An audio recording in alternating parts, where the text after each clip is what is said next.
Ethical engineer YouTube சேனலுக்கு உங்களை வரவேற்கிறேன். இன்னைக்கு நம்ம எதை பற்றி நம்ம பார்க்க போறோம்னா how to apply correct boundary conditions. அதாவது நீங்கள் ஒரு ஸ்ட்ரக்சர் நீங்கள் அனலைசிஸ் பண்ணுறீங்கன்னா அதுக்கு எப்படி கரெக்டான ஒரு பவுண்டரி கண்டிஷன் அப்ளை பண்ணுறது அப்படின்னா இந்த வீடியோவில் நம்ம டீட்டெயிலாக நான் பார்க்க போகிறோம்.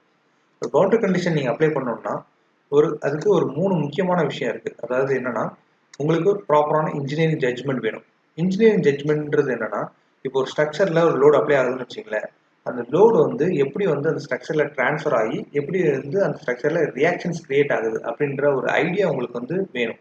ரெண்டாவது பார்த்தீங்கன்னா காமன் சென்ஸ். இந்த காமன் சென்ஸ்ன்றது என்னன்னா, அப்ளை பண்ற லோடுனால அந்த ஸ்ட்ரக்சர் எப்படி பிஹேவ் பண்ணும் அது உங்களுக்கு தெரிஞ்சிருக்கணும். அப்புறம் லோடு அப்ளை பண்றதுக்கு தகுந்த மாதிரி அப்ளிகேஷன் ஓரியன்டா என்ன மாதிரி எலமெண்ட் நீங்க சூஸ் பண்ணணும் அப்படின்ற ஒரு ஐடியாவும் உங்களுக்கு தெரிஞ்சிருக்கணும். மூணாவதா பார்த்தீங்கன்னா ஸ்கில். ஏன் இந்த மூணாவது ஸ்கில் ரொம்ப இம்பார்ட்டன்ட்னா, சில விஷயத்த நீங்க ஒரு அப்ளிகேஷன் ஓரியன்டா நீங்க பவுண்டரி கண்டிஷன் நீங்க அப்ளை பண்ணாலுமே சில ரியல் டைம் அப்ளிகேஷனுக்கு நீங்க சால்வ் பண்ணும்போது அதுல எரர் வரும். நீங்க கரெக்டான இன்ஜினியரிங் ஜட்ஜ்மெண்ட் நீங்க பண்ணியிருப்பீங்க. நீங்க நல்ல காமன் சென்ஸ் யூஸ் பண்ணிட்டு நீங்க ஒரு பவுண்டரி கண்டிஷன் ஐடியா பண்ணி இந்த பவுண்டரி கண்டிஷன் கரெக்டா இருக்கும்னு சொல்லிட்டு நீங்க அந்த ப்ராப்ளத்துக்கு நீங்க அப்ளை பண்ணியிருப்பீங்க. ஆனா அதை நீங்க ரன் பண்ணும்போது சம்டைம்ஸ் எரர் வந்துருக்கும். ஏன்னா அது எது மாதிரி எரர் வரும்னா, நீங்க ப்ராப்பரான பவுண்டரி கண்டிஷன் அப்ளை பண்ணாதனால அதே மாதிரி எரர் வந்திருக்குன்னு சொல்லிட்டு அந்த எரர் மெசேஜில் உங்களுக்கு காட்டும். இதே போல ஒரு விஷயத்த நீங்க டேக்கிள் பண்ணணும்னா உங்களுக்கு ஸ்கில்ஸ் அதிகமாக தேவைப்படும். ஓகேங்களா? ஃபார் எக்ஸாம்பிள் உங்களுக்கு ஒரு சின்ன ஒரு எக்ஸாம்பிள் சொன்னா உங்களுக்கு புரியும். இப்போ நான் என்ன பண்ண போறேன்னா, ஒரு டோரை நான் எடுத்துக்கிறேன். இந்த டோரை நம்ம அனலைசிஸ் பண்ண போறோம். ஓகே, இந்த டோர் எப்படி அனலைசிஸ் பண்ணா, இந்த டோர்ன்றது ஒரு ஹிஞ்சில் சப்போர்ட். இந்த ஹிஞ்சில் சப்போர்ட்ன்றது என்னன்னா, இந்த டோர் என்னால ஒய் டைரக்ஷன்ல மூவ் பண்ண முடியாது, எக்ஸ் டைரக்ஷன்ல மூவ் பண்ண முடியாது. அட் த சேம் டைம் இந்த டோர் இசட் ஆக்சிஸ்லயும் என்னால் மூவ் பண்ண முடியாது. அப்படின்னா என்ன அர்த்தம்? டிரான்ஸ்லேஷன் ஃபுல்லாகவே அரெஸ்ட் பண்ணணும் இந்த டோருக்கு. ஏன்னா இது ஹிஞ்சில் சப்போர்ட். ஓகேங்களா? அதனால நம்ம என்ன பண்ணுவோம், நம்ம இன்ஜினியரிங் ஜட்ஜ்மெண்ட் படி டிரான்ஸ்லேஷன் எல்லாத்தையும் நான் அரெஸ்ட் பண்ணிடுவோம். அப்புறம் இந்த டோர் எக்ஸ் ரொட்டேஷன் பண்ணக்கூடாது, at the same time Z ரொட்டேஷனும் ஆகக்கூடாது. ஓகேங்களா? அப்போ எக்ஸ் ரொட்டேஷனையும் இசட் ரொட்டேஷனையும் அரெஸ்ட் பண்ணிடணும். ஒய் ரொட்டேஷனை நான் ஃப்ரீயாக விடணும். ஏன்னா ஒய் ரொட்டேஷன் ஃப்ரீயாக விட்டுறதான் நான் என்னால் டோரை ஓப்பன் பண்ண முடியும், க்ளோஸ் பண்ண முடியும். இதுதான் ஒய் டைரக்ஷன். அப்போதான் அதில் மூவ்மெண்ட் இருந்தால் தான் என்னால் ஓப்பன் அண்ட் க்ளோஸ் பண்ண முடியும். அப்போ ஒய் ரொட்டேஷன் மட்டும் நான் ஃப்ரீயாக விட்டாகணும். இப்போ இந்த கண்டிஷனை நான் இப்போ டோர் நான் அனலைசிஸ் பண்ணுறதுக்கு நான் அப்ளை பண்ணேன்னா எனக்கு ஒரு எரர் வரும். அது ஏன் எரர் வருதுன்றத அதை பார்ப்போம். இப்போ பேட்டர்ன் நான் ஓப்பன் பண்ணிக்கிறேன். பேட்டர்ன் ஓப்பன் பண்ணிட்டு கிரியேட் நியூ ஃபைல். இதில் நேம் கொடுத்துருக்கேன், டோர் கொடுத்துக்கிறேன். Click okay. ஃபர்ஸ்ட் நீ என்ன பண்ணணும்னா, இந்த டிஃபால்ட் கிளிக் பண்ணிட்டு எம்எஸ்சி நேஸ்டானில் நம்ம சால்வ் பண்ண போகிறோம். நம்ம பண்ண போகிற analysis structure click okay. Preference ஜாமெண்ட்ரியில் மில்லிமீட்டர் கொடுத்துட்டு அப்ளை பண்ணிக்கிறேன். Create geometry, create point XYZ coordinate சிஸ்டமில் 0,0,0 ஒரு பாயிண்ட் நான் கிரியேட் பண்ணிட்டேன். அது ஹோமில் போயிட்டு அந்த பாயிண்ட் விசிபிள் ஆகிறதுக்கு இந்த பாயிண்ட் சைஸ் இன்க்ரீஸ் பண்ணிங்கன்னா பாயிண்ட் விசிபிள் ஆகும். At the same time node சைஸையும் இன்க்ரீஸ் பண்ணிங்கன்னா நோடும் விசிபிள் ஆகும். நெக்ஸ்ட் ரெண்டாவது பாயிண்ட் நான் என்ன பண்ணுறேன்னா 50,0,0 தென் 50,100,0 தென் 0,100,0. இப்போ 4 பாயிண்ட் நான் கிரியேட் பண்ணிட்டேன். நெக்ஸ்ட் நான் என்ன பண்ண போறேன்னா, இந்த 4 பாயிண்ட்டை யூஸ் பண்ணி நான் ஒரு சர்ஃபேஸ் கிரியேட் பண்ண போறேன். Create surface using curve. இந்த கர்வ்க்கு நான் ஸ்டார்டிங் பாயிண்ட் எண்டிங் பாயிண்ட் நான் கொடுக்குறேன். அதாவது ஸ்டார்டிங் பாயிண்ட் எண்டிங் பாயிண்ட் ஒரு லைன். இதுக்கு starting point and ending point தான் இந்த லைன். ஒரு சர்ஃபேஸ் கிரியேட் ஆயிடுச்சு. இப்போ இந்த சர்ஃபேஸை நான் இதுதான் ஒரு டோர் நீங்கள் நான் மென்ஷன் பண்ணீங்க. இதை நான் மெஷ் பண்ண போகிறேன். Mesh create mesh surface. இதில் சர்ஃபேஸை நான் செலக்ட் பண்ணிட்டேன். இதை ஆட்டோமேட்டிக் கால்குலேஷனை கேன்சல் பண்ணிட்டு நான் ஒரு 7, அதாவது எட்ஜ் லென்த் நான் கொடுத்துருக்கேன். அப்ளை கொடுத்தீங்கன்னா எனக்கு இந்த ஸ்ட்ரக்சர் மெஷ் ஆயிடுச்சு. இப்போ நெக்ஸ்ட் நான் என்ன பண்ண போறேன்னா, லோட் அண்ட் பவுண்டரி கண்டிஷன் கொடுக்கணும். அப்புறம் மெட்டீரியல் நான் கிரியேட் பண்ணணும். அதுக்கு மெட்டீரியல் நான் கிரியேட் பண்ணுறதுக்கு யூட்டிலிட்டிஸில் போயிட்டு மெட்டீரியல் செஷன்ஸில் போயிட்டு நான் இதுக்கு ஸ்டீல் மெட்டீரியல் அப்ளை பண்ணிக்கிறேன். Next properties. ப்ராப்பர்ட்டிஸில் ஷெல் ப்ராப்பர்ட்டி போய்ட்டு ஷெல் ப்ராப்பர்ட்டிக்கு நான் வந்து ஒரு பெண்டிங்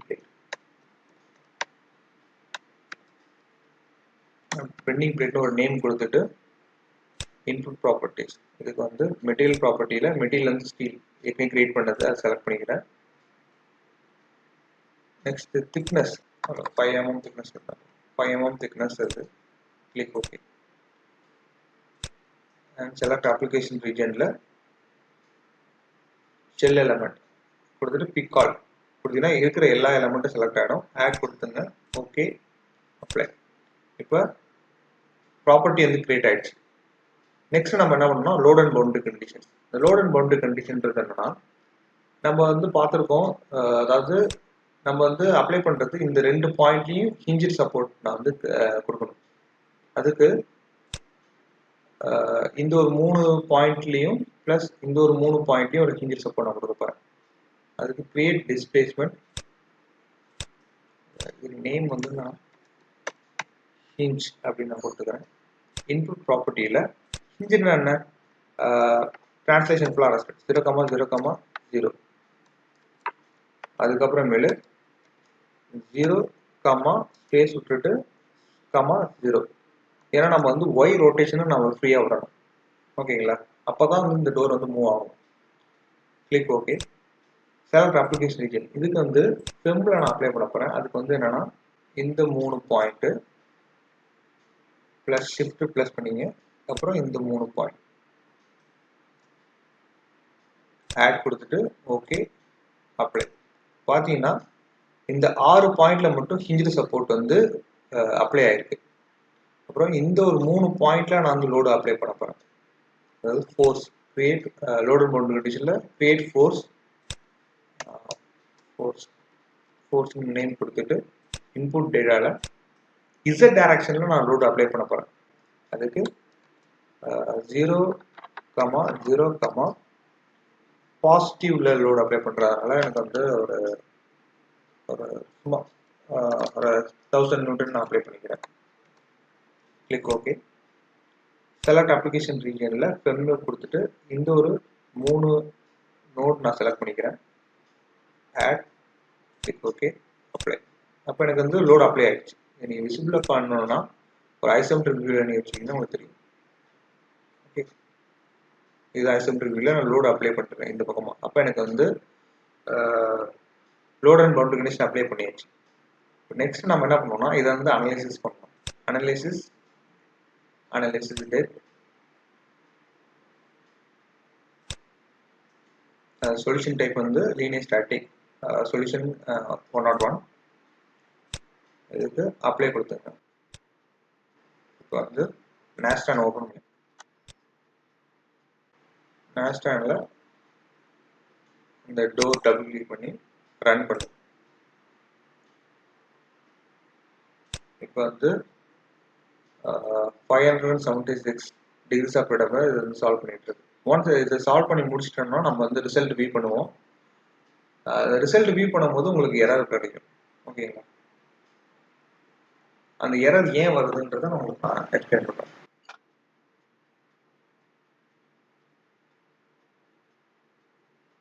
ஓகே, இப்போ ரிசல்ட் அட்டாச் பண்ணணும். XDB இதில் வந்து door begin attach result file வருது. இப்போ பிகின் அட்டாச் ரிசல்ட் ஃபைல்னு வந்தாலே என்னன்னா உங்களுக்கு வந்து ரிசல்ட் ஃபைலில் எரர் இருக்குன்னு அர்த்தம். அது எப்படி நீங்கள் பார்க்கணுன்னா நீங்கள் வந்து விண்டோஸ் ஓப்பன் பண்ணுங்க. அதில் வந்து டாக்குமெண்ட்ஸ், இதில் பார்த்தீங்கன்னா டோர் F065 இதான் ரிசல்ட் ஃபைல். F065 ஃபைலை ஓப்பன் பண்ணிங்க நோட் பேடில். இதில் நீங்கள் வந்து கண்ட்ரோல் FED ஃபேட்டல் எரர் இதை நீங்கள் செக் பண்ணிங்கன்னா உங்களுக்கு பாருங்கள், அதாவது ஃபேட்டல் எரர் 9050 அப்படின்றது எரர் வந்திருக்கு. இந்த 9050 ஃபேட்டல் எரர்ன்றது என்னன்னா பாருங்க, due to excessive pivot ratio in matrix. அப்படின்னா என்ன அர்த்தம்னா பவுண்டரி கண்டிஷனில் எரர் இருக்குன்னு அர்த்தம். இதேமாரி அதாவது எக்ஸஸ் பிவட் ரேஷியோ எரர் வந்துச்சுன்னா, அதாவது எரர் 9050னா பவுண்டரி கண்டிஷனில் மிஸ்டேக் இருக்குது, அதனால தான் உங்களுக்கு வந்து எரர் வந்திருக்கு. அதனால் உங்களுக்கு எந்த ஒரு ரிசல்ட்டும் இதில் கிடைக்காது. இப்போ ஏன் இந்த ஒரு ரிசல்ட்லேருந்து உங்களுக்கு வந்து கிடைக்காம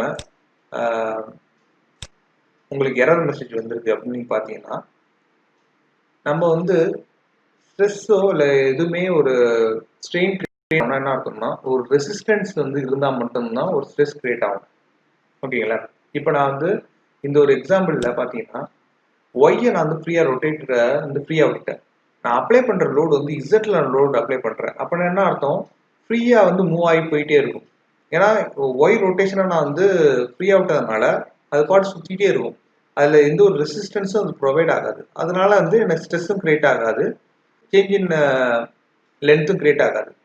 ஏன்னா சேஞ்ச் இன் லென்த் கிரியேட் ஆனாதான், ஸ்ட்ரெயின் கிரியேட் ஆனாதான் ஸ்ட்ரெஸ் கிரியேட் ஆகும். அது எதுவுமே கிரியேட் ஆகாதனால ஃப்ரீயாக மூவ் ஆகிறதுனால பவுண்டரி கண்டிஷன் வந்து இந்த நம்ம கரெக்டான பவுண்டரி கண்டிஷன் அப்ளை பண்ணாலும் இந்த சாஃப்ட்வேர் வந்து எரர் ப்ரொடியூஸ் பண்ணும்.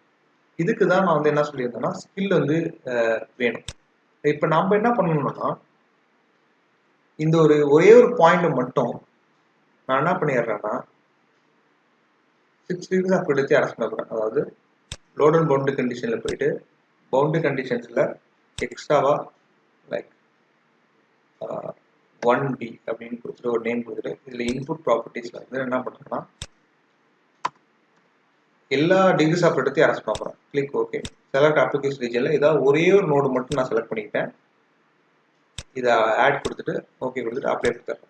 இப்போ இந்த ஒரு நோடில் எல்லா 6 degrees ஆஃப் ஃப்ரீடமும் அரெஸ்ட் ஆகிடுச்சு. இப்போ நான் வந்து அனலைசிஸ் பண்ண போகிறேன். அனலைசிஸ் டேட் கொடுத்துட்டு மறுபடியும் வந்து அதை ஓவர் ரைட் பண்ணுறேன். இப்போ நீங்கள் நேஸ்டானில் சேம் ப்ராப்ளத்தை நீங்கள் சால்வ் பண்ணுங்கள். சேம் ப்ராப்ளத்தை நான் இப்போ ரன் பண்ணிடுறேன்.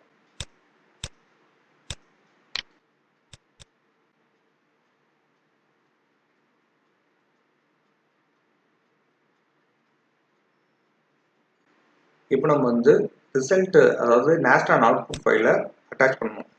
.htp ஃபைலை இப்போ அட்டாச் பண்ணோன்னா நீங்கள் பார்த்தீங்கன்னா எண்ட் அட்டாச் ரிசல்ட் ஃபைல்னு வந்துட்டு பார்த்தீங்களா? அப்படின்னா என்ன அர்த்தம், நீங்கள் பண்ண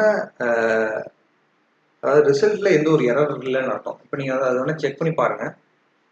அதாவது டாக்குமெண்ட்ஸில் போயிட்டு டோரில் F06 ஃபைல் இதை நீங்கள் ஓப்பன் பண்ணி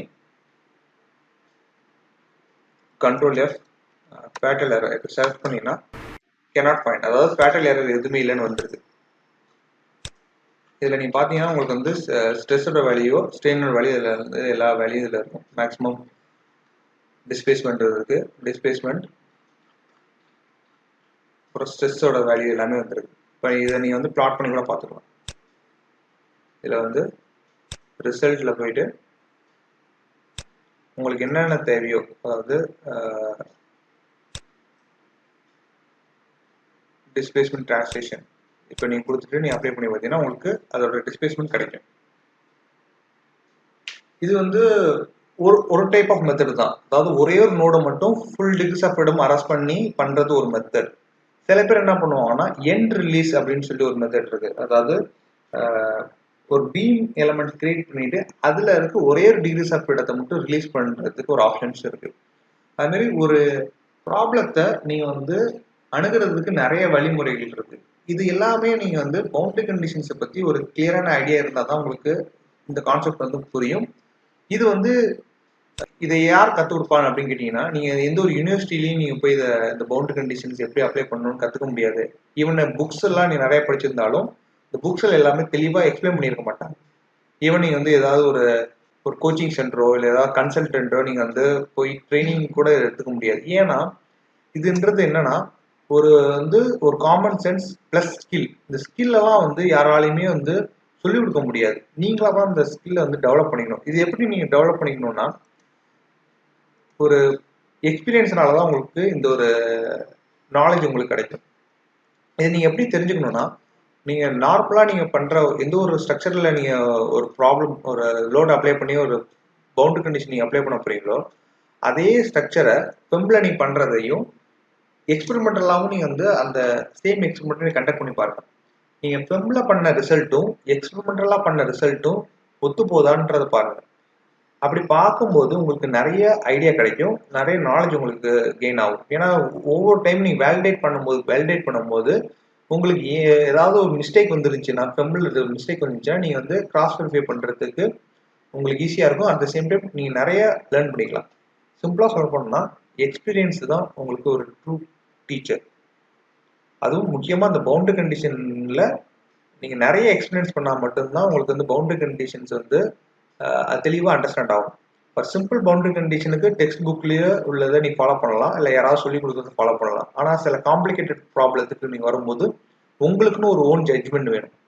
ஈவன் ஒரே ப்ராப்ளத்தை மட்டும் நீங்க ஒரு 10 அனலைசிஸ், அதாவது சிமுலேஷன் அனலைசிஸ் பண்றவங்கள்ட்ட கொடுத்தீங்கன்னா ஒவ்வொருத்தவங்க ஒவ்வொரு மாதிரி அப்ரோச் பண்ணுவாங்க. எது கரெக்ட் எது தப்புன்ட்டு அவங்களோட அசம்ஷன்ஸை பேஸ் பண்ணி தான் நீங்க வந்து சொல்ல முடியும்.